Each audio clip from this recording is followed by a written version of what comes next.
Everyone, Phantom139 here, and welcome back to my State of Destiny 2 series, where I talk about the recent past of the game, as well as my thoughts on the current events going on with the title, and some hot takes on things Bungie should prioritize moving forward. If it's your first time here, welcome to the series. Otherwise, welcome back. Glad to have you back.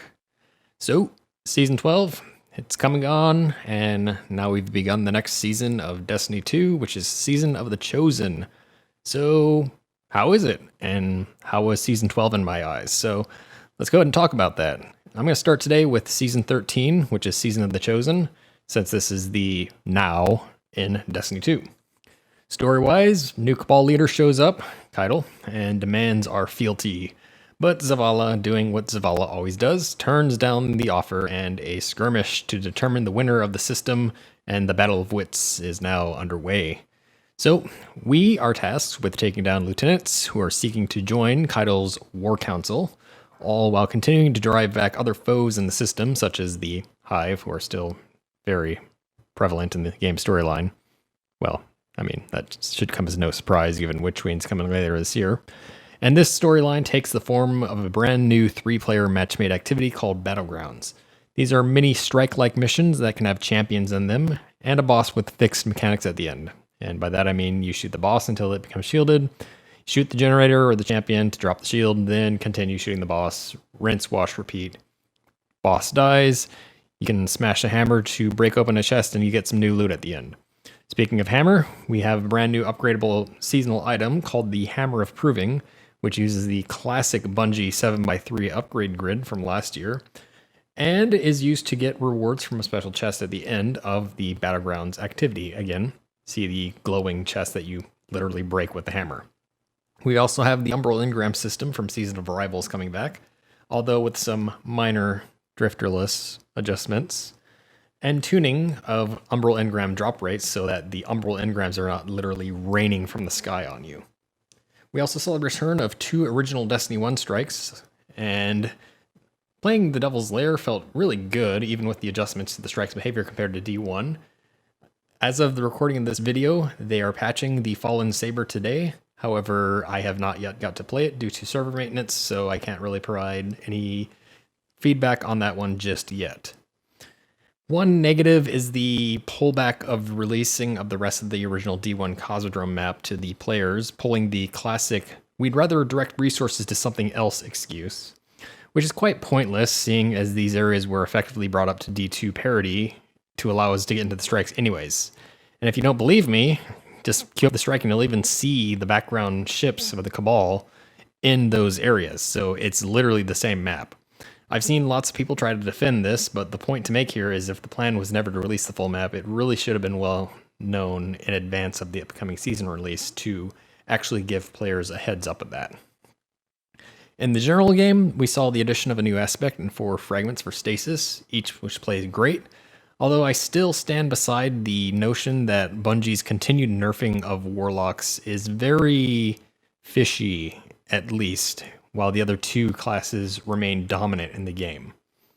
The new Exotic Quest, which was released on the 2nd week of the season, plays absolutely fantastic, and it's an experience I will not spoil and highly recommend you go in without spoilers. I would just rather prefer it's not a text mechanical weapon, since they are generally exceptionally underwhelming in PvE. This one, no exception, unfortunately. Also, Bungie, random rolls again. I just released a video not too long ago about why sunsetting is bad for the game, and to me this really feels like the sneaky way for Bungie to justify sunsetting exotics, which, by the way, I mentioned again, is going to be the death bell of the game if you do that. I'll bring it up again later, but sunsetting as a whole needs to go. End of story. There was also a myriad of quality of life changes that hit the game when Season 13 launched, each of these which makes the game feel that much better to play, so I have to give you a thumbs up on that one. The brand new system of title gilding is pretty neat, however I think it should be expanded to the other titles, including raid titles, where you could require a flawless run, or redoing the challenges, or carrying players to the first completion of the seasons, and then even having players use the brand new season ritual weapon inside the raid to keep things spiced up a bit. The big meh from me, though, is on the calendar. You have Guardian games coming back. I literally made a whole video last year about why this event was stupidly broke, And then even when Bungie came out and bland out lied to try to protect the parity of this event, I mean, no, we don't need that back. Just remake the Revelry already. That event was miles better than the Guardian games. It's a bit early, but this season is making great strides in the right directions. I really hope the momentum carries on in the coming weeks to keep engagement up, but I am definitely liking what I'm seeing so far. Given what I have seen right now, I'd kind of give this season a pretty high rating, like an 8 out of 10, given the current state of it. But there is a drop-off coming in the coming weeks, and the whole Cosmodrome fiasco are kind of holding back the positives just a bit. With that out of the way, let's go ahead and talk about my thoughts on Season 12, Season of the Hunt, now that that's over. As with my initial impressions video, Season 12 went down just like Season 8, which was Season of the Undying, did last year. Really felt like Bungie was shorting the season and instead just trying to let the expansion content hold up the season. I really feel this was kind of a disgraceful move by Bungie to charge a separate $10 for the season, fully knowing the move that they were making here and that the season was going to be pretty weak in terms of content. It felt like the season had the scales tipped way too far to the core activities in regards to progression, with the lure charges requiring too much engagement in the core only to have a short turnaround with the shortest seasonal activity thus far. Even the Seraph Towers from the season that shall not be ever named again since I roasted it last year took longer to complete than the hunts.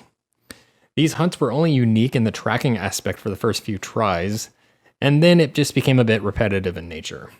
Now, the final mission where you hunted the High Celerant did offer a little bit more in gameplay aspect of things, but again, it felt very short, and there was quite a few bugs in it that blocked mission progression. And then there was a cosmetic with incredibly low RNG rates and a lockout on the hunt itself, where you could only do it once a week. The long mid-season dry spell, fueled further by an incorrect prompt in the game saying that the random roll quest for Hawkmoon was available 6 to 7 weeks prior to it actually being available, did not even help either. One of the high points of the season, however, was the random roll Hawkmoon mission, Harbinger, offering a week-to-week adjusting mission that felt similar to the old 0 Hour and Whisper style missions without the timer, but keeping the thrill of the challenging combat and jumping sections. We had the Dawning come back, and it brought another community event to the game, although once again, Bungie had to adjust the rates. It's time for Bungie to stop being over-ambitious in these community events and understand that the community isn't just going to magically produce incredible numbers for gameplay hours and event participation for the sake of it when the game is in a lacking place. So with that in mind, let's get to my final ratings for Season of the Hunt. For the story, I'd give it a 5 out of 10. This season did have a minor storyline tied to it, although one of the biggest points of the season was relegated to a mission intro, again, the loss of Segura, making the delivery very weak. There was additional story you could find in Zavala's office, although nothing really led you to this terminal in the first place, so you had to go digging for it. I think having the season exotic quest with Hawkmoon tied to the story was a good move, and one that I really feel should be continued to be used in the future. The addition of more cutscenes for the seasonal storyline was a breath of fresh air and something I really hope continues as we move along this year and further years to come. All in all, while I feel there were some strides to the story delivery this time around, it felt very condensed and at times a bit disjointed, and for that, I have to give it an average rating out of 5. For the endgame, I rate 4 because I'm only rating for the season alone. I can only rate the endgame aspect of the season itself. The endgame of this season consisted of the Tier 2 hunts, the final hunt, and then the Harbinger mission, with only Harbinger offering a challenge. The final hunt offered a targeted pinnacle drop, which was a positive feature given the continued plague of RNG. We'll talk more about that in a bit. There was really a lack of any specific endgame outside of the core this season, and I really feel like the season should do much more to help the endgame, just as the core does. For community efforts, we had an event, so I have to give a rating for it, and 4 out of 10 is my rating here as well. It took place during the Dawning and required players to participate via bounties, once again, and collecting ingredients while having a set ship equipped.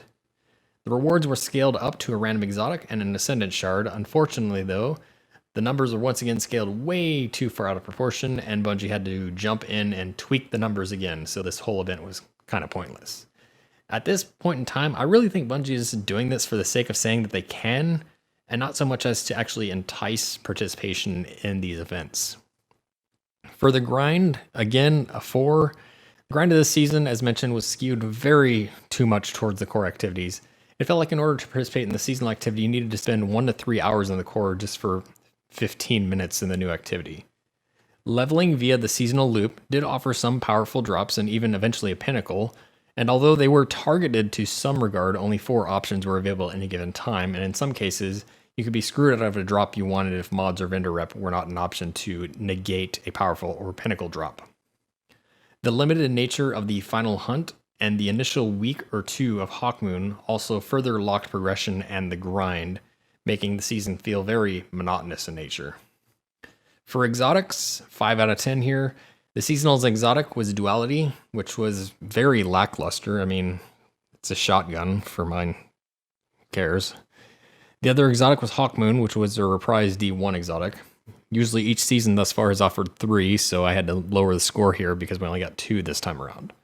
The power of these exotics were very underwhelming and therefore to some regard pointless compared to all the other ones we got with Beyond Light.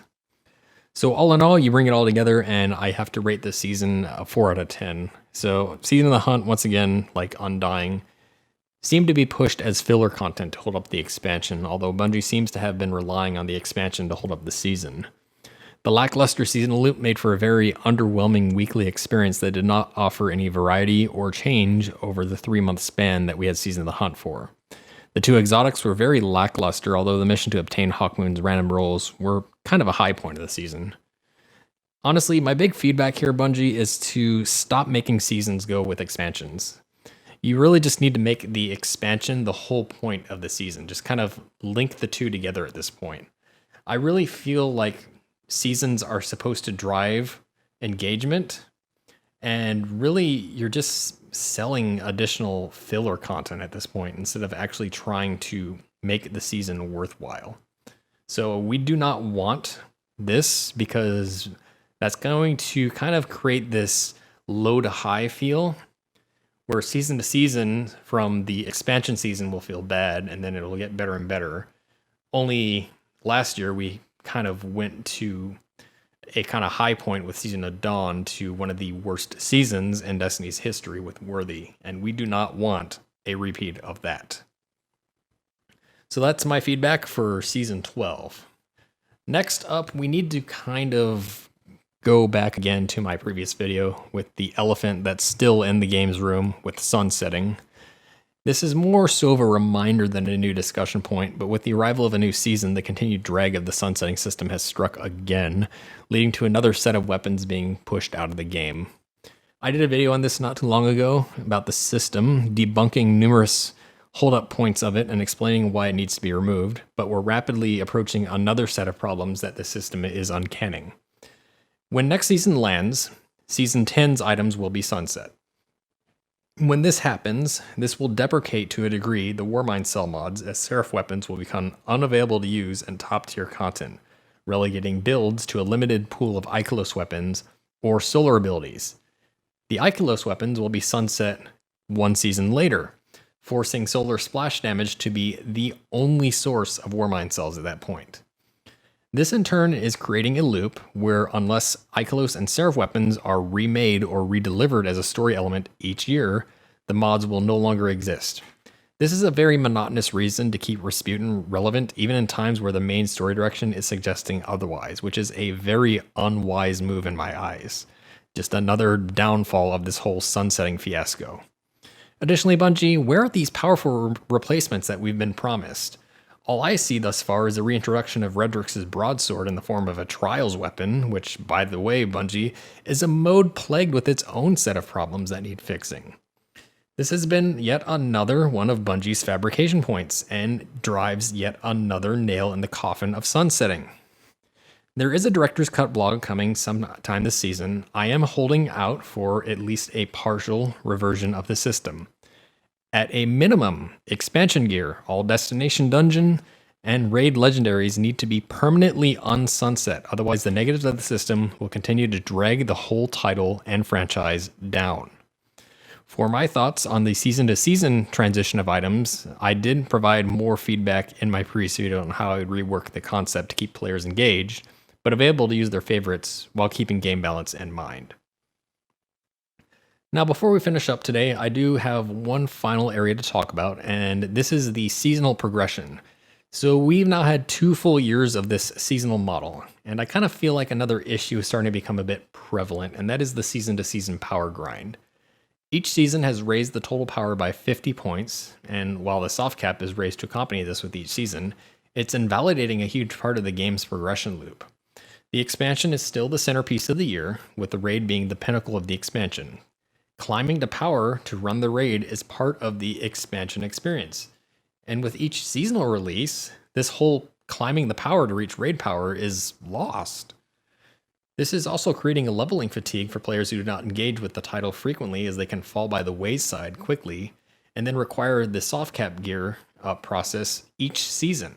This burns through all their upgrade currency just to get up to the starting point, which was the ending point for many others only weeks ago. Also, as I mentioned in my sunsetting video, Bungie has consistently raised the minimum item level with each passing season, which ends up invalidating the experience of past expansions' content difficulty, a move in its own that is very poorly designed.